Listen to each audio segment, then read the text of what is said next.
واحبار الشادو وينو وناقي واحبار الشادو وينو وناقي ولا ليالو ودا أقادا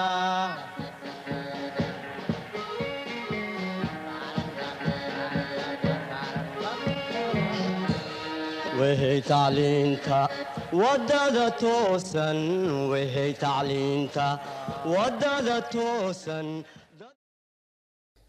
Bonjour, chers élèves, chers téléspectateurs. Je me présente, Safa Abdourahman, prof de SES au lycée de Gabot. Nous revoilà aujourd'hui encore pour une deuxième séance en économie sociale. Ce qu'on va voir aujourd'hui, c'est comment traiter un sujet TIBAC. Comme vous le savez tous, un sujet TIBAC est composé de 3 parties. La première partie est basée sur la mobilisation de connaissances, la deuxième partie sur une étude d'un document et la troisième partie, bien sûr, sur une synthèse qui est bien sûr une argumentation et une analyse. La première partie de la mobilisation de connaissances est son document et elle est composée de 2 questions qui portent sur la maîtrise des notions et contenus à construire. La deuxième partie, qui est l'étude d'un document, comporte une ou des questions d'analyse de document. Donc, ça peut être un graphique, ça peut être un texte, comme ça peut être un tableau. Donc, la troisième partie qui est une synthèse. Donc, le travail attendu du candidat est un développement argumenté et structuré. Donc, il faut bien sûr que la synthèse soit composée d'une introduction, d'un développement et d'une conclusion, portant sur une question d'argumentation et d'analyse. Donc, le sujet que nous allons voir ensemble aujourd'hui porte sur une mobilisation de connaissances. Donc, dans la première question est: en quoi le capital culturel peut-il être un frein à la mobilité sociale? Donc, maintenant, comment s'y prendre pour répondre à la question? Le travail qu'on vous demande, chers élèves, est de montrer en quoi le capital culturel peut être un frein à la mobilité sociale. Le deuxième travail que l'on vous demande est de définir les mots-clés. Donc, les mots-clés dans cette question de mobilisation de connaissances est bien sûr le capital culturel et la mobilité sociale que vous devrez bien sûr faire au brouillon. Le troisième travail que l'on vous demande, c'est de chercher des idées et des arguments relatifs à la question que vous devriez faire au brouillon. Donc, le quatrième travail, c'est de lister et de hiérarchiser, c'est-à-dire classer vos arguments pour préparer la réponse de la question. Et bien sûr, le dernier travail que l'on vous demande, c'est de rédiger tout ça au propre sur la copie d'examen. Revenons maintenant à notre question pour que vous ayez les éléments de réponse. En quoi le capital culturel peut-il être un frein à la mobilité sociale? Donc, premier travail, on doit rappeler la définition des mots-clés de la question, en l'occurrence ici la mobilité sociale, qui désigne le changement de position d'un individu au cours de sa vie active. Donc, mobilité intragénérationnelle. Si l'on prend l'exemple d'une personne qui commence avec un travail, il est employé au début, après il devient chef de service et après il devient directeur, ce qu'on appelle la mobilité intragénérationnelle. La mobilité peut être aussi intergénérationnelle. Ici par contre, l'on va voir que c'est le changement de position d'un individu par rapport à celle de ses parents. On parle ici de la mobilité intergénérationnelle. Venons maintenant à la définition du capital culturel. Le capital culturel désigne les ressources culturelles dont disposent les familles sous forme de biens culturel, de diplôme, de façon de penser, d'agir et d'être. Maintenant, on va essayer de rédiger notre réponse. Proposition des arguments et idées suivants. Dans la table de mobilité, la position d'un individu d'une génération est déterminée par son appartenance à une catégorie socio-professionnelle définie en grande partie par la qualification de l'emploi occupé. Donc, votre diplôme est généralement lié à votre position sociale. Ainsi, il existe une relation entre la position sociale et le niveau de diplôme. Donc, si vous avez Bac plus 5, c'est sûr que vous allez occuper un emploi de haut niveau. Et si vous avez Bac plus 2 ou Bac plus A, vous allez occuper un emploi moyen. Dès lors, on peut considérer que la réussite ou l'échec scolaire joue un rôle déterminant dans la mobilité sociale. Comme l'on dit souvent, la réussite scolaire détermine notre niveau de position sociale. Si l'on continue nos études, ça peut avoir une conséquence positive sur notre mobilité sociale. Selon Pierre Bourdieu, qui a mis en évidence le rôle du capital culturel dans les résultats scolaires, cette forme de capital transmis par la famille influence le parcours scolaire des élèves.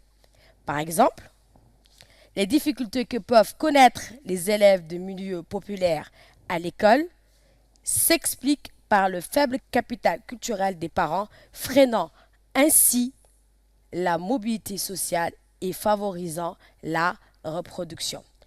C'est que Pierre Bourdieu essaie d'expliquer ici, c'est qu'un enfant issu d'une famille qui ne possède pas un capital culturel large a plus de chances d'arrêter très tôt les études et donc de ne pas changer de position sociale, alors qu'un enfant issu d'une famille ayant un capital culturel qui est large a plus de chances, bien sûr, de changer de position sociale.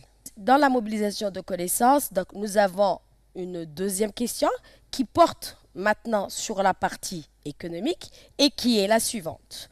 Comment la taxation permet-elle d'agir sur la préservation de l'environnement? Rappelons tout d'abord la définition du mot-clé de la question qui est ici, la taxation. Qu'est-ce que la taxation? C'est un instrument économique visant à taxer ici les émissions de gaz à effet de serre de manière à limiter le réchauffement climatique. Donc, proposition des arguments et des idées suivantes. L'internationalisation des effets externes négatifs, par exemple par l'instauration d'une taxe environnementale, selon le principe du pollueur-payeur, va inciter l'émetteur de cette externalité à revoir son comportement.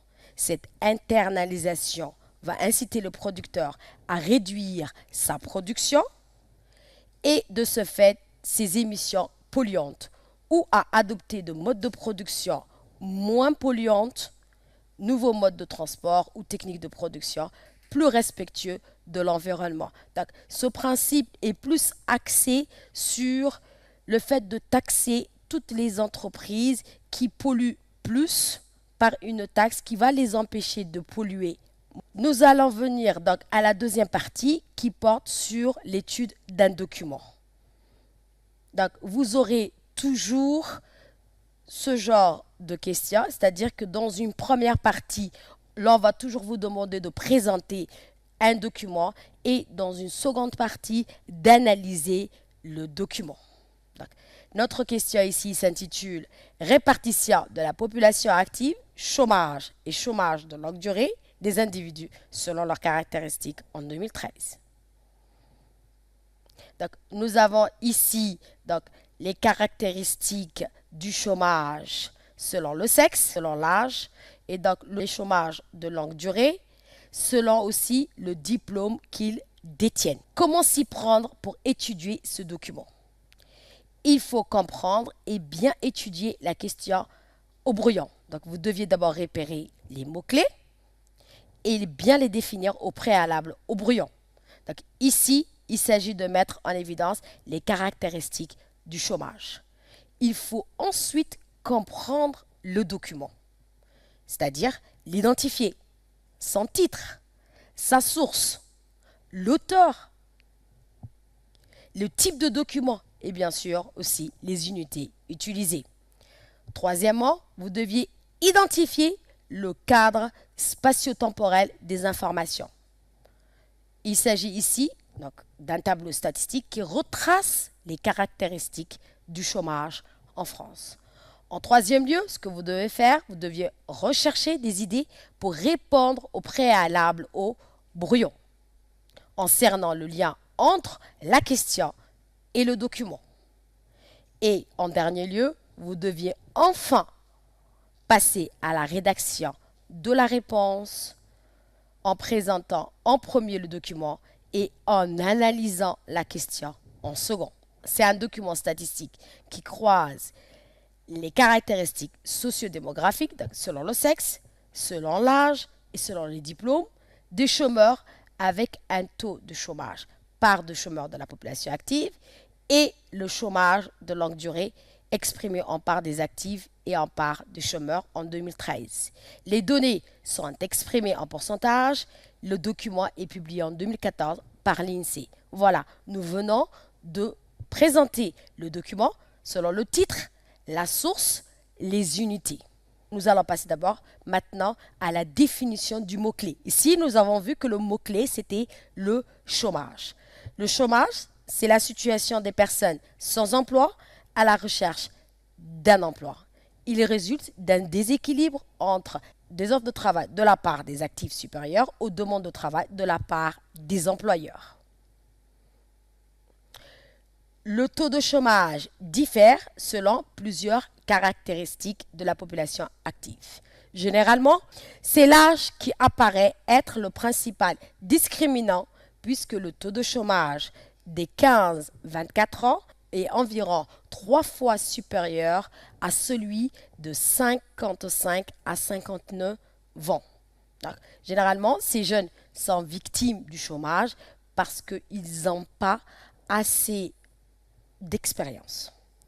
23,9% des actifs des 15 à 24 ans étant au chômage en 2013. De même, un actif sans diplôme a un taux de chômage supérieur de plus de 10 points à celui d'un actif doté d'un diplôme supérieur à Bac+2.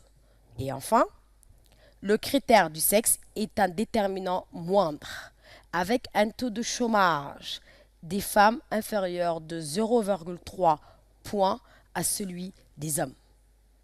Donc, en conclusion, on arrive à dire que le chômage ne frappe pas de façon égale les actifs. Le sexe, l'âge et le diplôme jouent un rôle important qui peut même être renforcé en ce qui concerne le chômage de longue durée.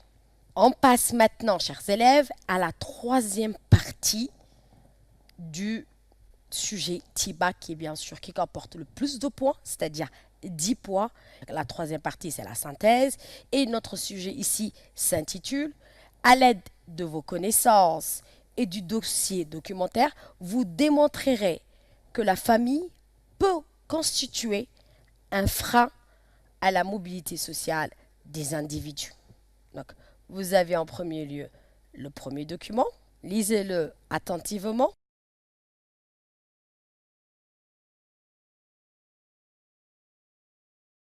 Et vous avez ici aussi donc un deuxième document que vous deviez lire attentivement, qui est un texte.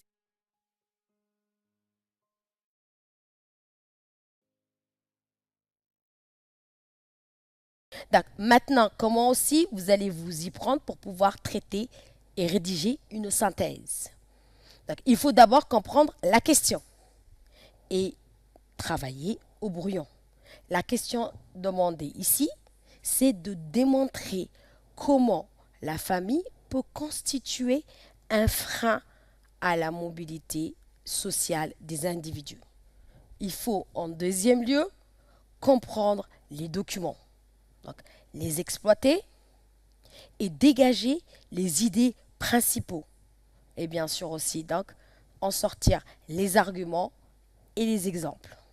En troisième lieu, il faudrait rechercher des idées pour répondre à la question que vous deviez bien sûr faire au préalable au brouillon. Donc, il faudrait aussi faire le lien entre la question et le document. Identifier les idées principales et secondaires du document. Et donc, en dernier lieu, il faudrait finalement rédiger la réponse.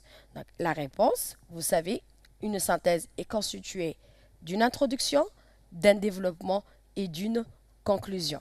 Donc, l'introduction, donc il faudra en présentant le sujet, donc le contexte, en définissant les principaux termes et enfin en annonçant le plan dans l'introduction. En second lieu, en organisant des arguments sous forme de succession d'idées structurées en paragraphes dans le développement. Et enfin, donc, la troisième partie de la synthèse qui est la conclusion, donc, que vous deviez faire, donc, le récapitulatif du travail que vous avez déjà fait dans le développement. Qu'est-ce que l'on attend du candidat dans cette partie-là? Il doit être capable de répondre à la question donnée. Il doit être capable de mobiliser ses connaissances personnelles. Parce que dans une synthèse, on vous demande bien sûr de répondre à une question, d'analyser des documents, mais de aussi faire appel à vos connaissances personnelles. Et les enseignements tirés de l'exploitation des documents. Être capable de dégager un plan équilibré et cohérent, donc logique. Être capable d'utiliser un vocabulaire économique et social spécifique, approprié à la question posée. Et finalement, être capable de bien présenter sa copie. Écrire lisiblement, avoir une expression claire et une présentation soignée. Donc, vous deviez avoir normalement différents types de sujets. Donc, on a des sujets de type débat, nous avons aussi des sujets de type analytique et nous avons aussi des sujets type interactif. Venons maintenant au sujet de type débat. Débat, comme son nom le reflète, il s'agit de discuter d'une proposition sur la nature d'une relation ou d'interdépendance d'un phénomène économique et social. Généralement, ces sujets commencent par dans quelle mesure? Est-ce que? Faut-il? Peut-on dire? En quoi? Donc, si vous voyez une question qui commence par ces 5 questions, ce sont des sujets type débatique. Venons maintenant au sujet de type analytique. Ici, il s'agit d'expliquer, d'analyser, d'examiner les causes, les conséquences, l'évolution et le rôle d'un phénomène. Et ces types de sujets commencent par vous expliquerez quels sont les effets, comment, de quelle manière, en quoi vous analyserez. Donc, ces questions-là reflètent les sujets de type analytique. Troisième type de sujet, donc les sujets de type interactif. Il s'agit de s'interroger sur les relations existantes entre deux notions, deux phénomènes. Ce type de sujet commence en général comme suite. Vous montrerez le lien entre X et Y, entre tel phénomène et tel phénomène. Revenons maintenant à la constitution d'une synthèse. Donc, dans une synthèse, comme nous l'avons déjà vu, vous avez une introduction, un développement et une conclusion. Qu'est-ce que vous deviez faire dans une introduction? En premier lieu, vous deviez écrire une phrase d'accroche. En deuxième, définir les mots-clés. En troisième, bien sûr, faire une problématique. Et enfin, annoncer le plan. Donc, la deuxième partie d'une synthèse s'appelle le développement. Donc, le développement est constitué d'une première partie et d'une deuxième partie. Si l'on revient à la première partie, donc vous deviez faire un paragraphe où vous allez rédiger des argumentations et des exemples. Donc, des arguments et des exemples. Un deuxième paragraphe où vous deviez rédiger des arguments et des exemples. Et bien sûr, le troisième paragraphe où vous deviez rédiger des arguments et des exemples. Ça varie. Vous pouvez faire 2 paragraphes, vous pouvez faire 3 paragraphes. Ce n'est pas obligé de faire obligatoirement 3 paragraphes, mais vous pouvez aussi faire 2 ou 3 paragraphes. Ça dépend des arguments et des exemples dont vous disposez. Maintenant, avant de passer à la deuxième partie du développement, vous deviez faire une phrase de transition. Donc, une phrase de transition, c'est entre l'idée A et l'idée B, ce qui peuvent s'opposer, se compléter ou s'enchaîner. Donc, cette phrase-là va relier les deux parties. Donc, la deuxième partie du développement est aussi constituée de 2 paragraphes ou de 3 paragraphes qui chacun vont avoir des arguments et des exemples. Et bien sûr, donc, la dernière partie de la synthèse qui est la conclusion. Donc la conclusion, nous avons toujours un rappel de la démonstration ou un bilan de ce qu'on a fait dans le développement et une deuxième partie donc, qui est une ouverture sur une autre perspective. Donc, revenons à notre sujet. Donc, notre sujet va être composé de 2 parties. Donc, la première partie est les inégalités scolaires sont une illustration du poids de la famille. Donc, on peut relier l'échec ou la réussite scolaire à l'origine sociale. Cette idée est tirée du document numéro 1. La deuxième idée, c'est que l'école ne parvient pas à limiter l'influence de la famille, elle tend au contraire à accentuer les inégalités. Troisième idée, troisième argument, ceci est d'autant plus important dans l'accession sociale et en large part conditionné par la réussite scolaire, surtout en France. Et que, en quatrième argument, on voit que la crise économique renforce le poids du diplôme dans l'insertion professionnelle. Là, dans cette première partie, nous avons montré que l'échec scolaire ou la réussite scolaire peut être à l'origine de la famille. C'est-à-dire la famille peut être un frein à la réussite scolaire ou la famille peut être un atout pour la réussite scolaire. Parce que si jamais la famille possède un capital culturel, un capital donc économique convenable, l'élève ou donc la personne peut réussir sa scolarité. Alors qu'une personne qui a une famille qui ne possède pas de capital culturel ni de capital économique donc qui est convenable peuvent bien sûr arrêter les études un peu trop tôt ou être en échec scolaire. La deuxième partie du développement s'intitule « La famille transmet un héritage de nature variée qui freine la mobilité ». D'après les thèses de Pierre Bourdieu, la famille transmet 3 sortes de capital. Le capital économique, le capital social et le capital culturel.